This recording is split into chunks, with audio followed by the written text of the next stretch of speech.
I usually like to begin my talks with sharing one of the stories in the book, but a couple days ago someone shared a story with me that I think is very compelling, and so I'd like to start by sharing this story with you. This is a true story. I have a friend who lives in England. She's in her 60s, and she has a friend, and the story is about her friend.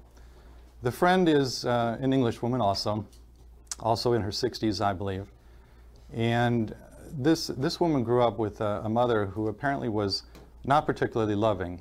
I don't believe there was actually any actual abuse, outright abuse, but the mother was cold and distant and basically just didn't give much love to this woman.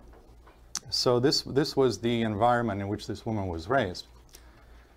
So fast forward to just a few years ago, the woman's mother was very ill. She was dying. She was in the hospital and was dying somewhere in England.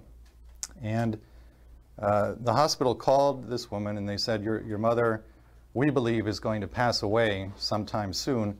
We suggest you come to the hospital to say goodbye. So the woman jumped in her car and drove to the hospital as quickly as she could.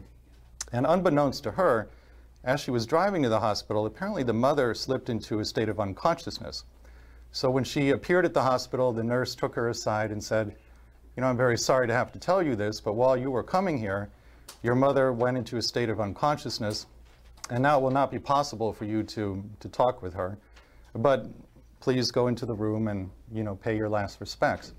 So the woman went into the room, and her mother was there lying in the hospital bed, unconscious. And I guess there had been a lot of pent-up anger in this woman as the result of not being loved, or as she perceived she should have been by her mother.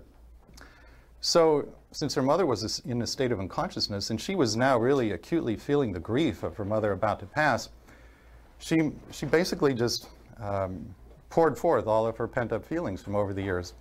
And she said to her mother, you know, you were not a very good mother. You were not kind to me. You were not loving. You were not the kind of mother I wanted to have, and basically just laid into her for a good 5 minutes. When she was done venting like that, all of a sudden, the mother's eyes opened, and the mother looked at her and she said, sweetheart, I just did what you asked me to do, and I love you too. And then she closed her eyes and she died. True story.